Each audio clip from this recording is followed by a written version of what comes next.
दोस्तों, इस वीडियो में मैं बात करने वाला हूँ कक्षा 9 के अध्याय 14 प्रश्नावली 14 के 8वां प्रश्न के बारे में।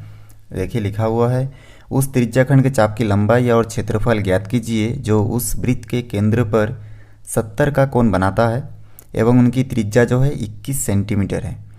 तो त्रिज्या के चाप के लंबाई इस प्रकार इसमें बताया गया है। तो देखिए, वृत्त की त्रिज्या जो है इसमें जो जो दिया है उसमें हम लोग उसको नोट कर लेंगे। तो यहाँ पे मेन स्टार्टिंग में दिया है वृत्त की त्रिज्या। तो एक वृत्त की त्रिज्या कितना है, 21 सेंटीमीटर है। तो हम लोग यहाँ पे त्रिज्या बराबर 21 लिख लेते हैं। त्रिज्या को हम लोग आर से भी दर्शाते हैं। बहुत बार आप लोग देखे होंगे कि यहाँ पे साइड में इस प्रकार आर भी लिखा रहता है और 21 सेंटीमीटर। और उसके बाद यहाँ पे वृत्त पर आंतरिक कोण, ठीक ना, कोण मतलब कोण को हमेशा थीटा से दर्शाते हैं। और ये देखिए 70 का कोण बनाता है, ऐसा करके दिया गया है। तो यहाँ पे हम लोग एक वृत्त भी बना के समझते हैं कि कैसा है। तो एक वृत्त मैं इस प्रकार बना लेता हूँ। यहाँ पे देखिए, आप लोग प्रकार से बनाएंगे तो ये एकदम स्टार्टिंग से अच्छा ही बनेगा। तो यहाँ पे देखिए, ये एक वृत्त है और इसकी यहाँ से लेके यहाँ तक की त्रिज्या कितना है, 21 है। और इस केंद्र से 70 का कोण बनाता है, ठीक ना। तो यहाँ से 70 का कोण मान के चलिए ये बना रहा है ऐसा। इसके बीच का कोण कितना है, 70 डिग्री है। तो यहाँ से हमको ये जो चाप है, मतलब यहाँ से यहाँ तक की जो लंबाई है वो हमको ज्ञात करना है और इसका क्षेत्रफल हमको ज्ञात करके बताना है। तो इसलिए मैं इसको लिख रहा हूँ। यहाँ पे आप लिख सकते हैं वृत्त के केंद्र पर आंतरिक कोण, माने जो कोण बनाया है इस वृत्त के अंदर जो कोण है वो क्या है, उसको हम लोग अंतरित बोलते हैं, ठीक ना, या फिर आंतरिक भी बोल सकते हैं। तो वृत्त के केंद्र पर अंतरित कोण बराबर हम लोग कोण को थीटा से दर्शाते हैं। और आप डायरेक्ट कोण बराबर 70 डिग्री लिखोगे तो भी हो जाएगा। अब देखिए, त्रिज्याखंड का एक सूत्र आपके बुक में दिया गया है जो आप लोग जानते हो। तो चूँकि करके आप लिख सकते हैं त्रिज्याखंड के चाप की लंबाई, जो फार्मूला आपके बुक में है उसको आपको याद रखना है। तो यहाँ पे आप लिख सकते हैं त्रिज्याखंड के चाप की लंबाई। अब त्रिज्याखंड की चाप की लंबाई याद करने के लिए हम लोग इसका सूत्र होता है थीटा बटे 360 गुणित 2 पाई आर।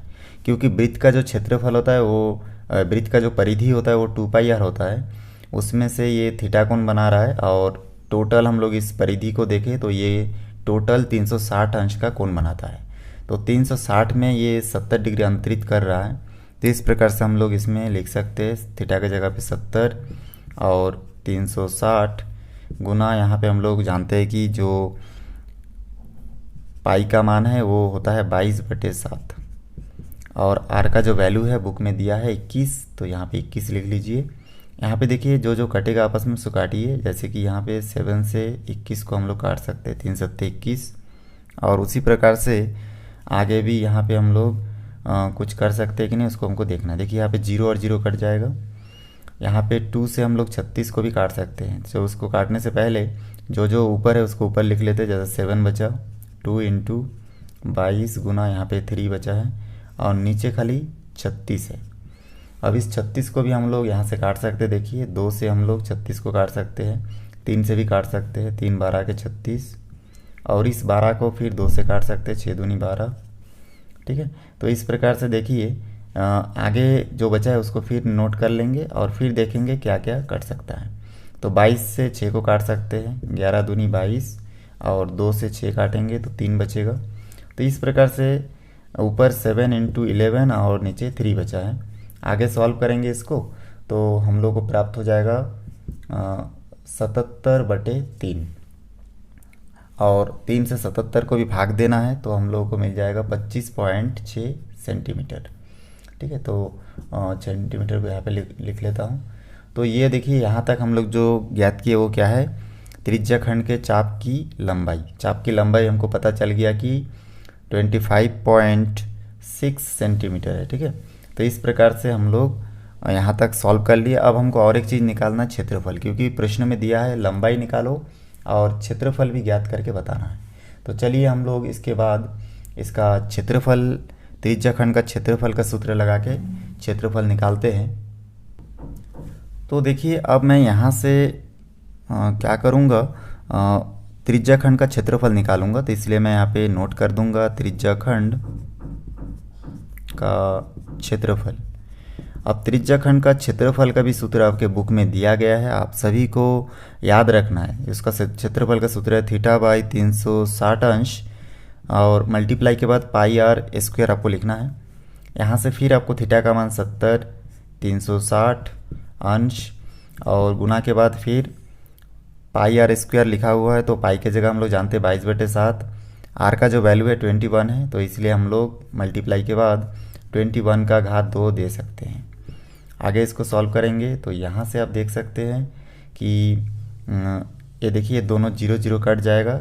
यहाँ से आपका 7 बचा, यहाँ पे 36 इंटू 22/7 इंटू 21 को 2 टाइम्स लिख सकते हैं क्योंकि इसके ऊपर घात 2 है।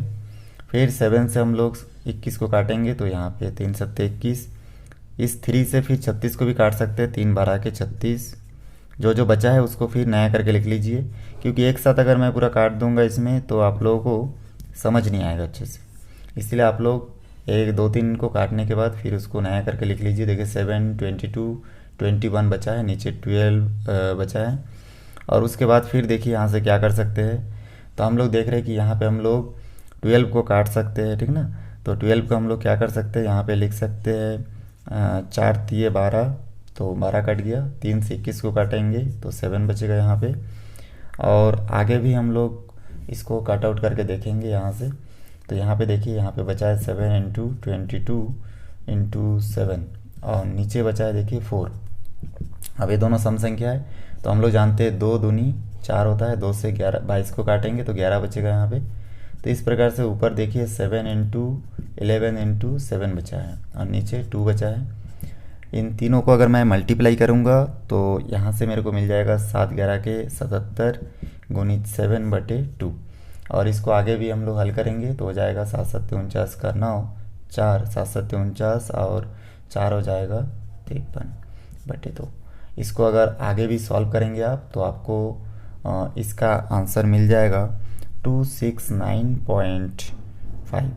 और इसका ये जो है वर्ग सेंटीमीटर में है, तो आप चाहे तो इसको वर्ग सेंटीमीटर में लिख सकते हैं। चलिए मैं यहाँ पे साइड में लिख देता हूँ, इसको थोड़ा सा इधर खिसका के मैं लिख सकता हूँ।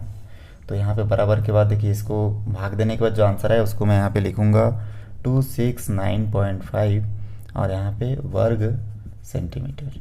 तो इस प्रकार से बहुत आसानी से हमारा 8वां प्रश्न भी सॉल्व होता है।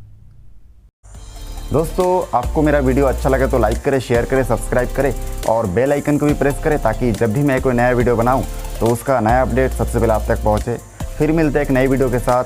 धन्यवाद।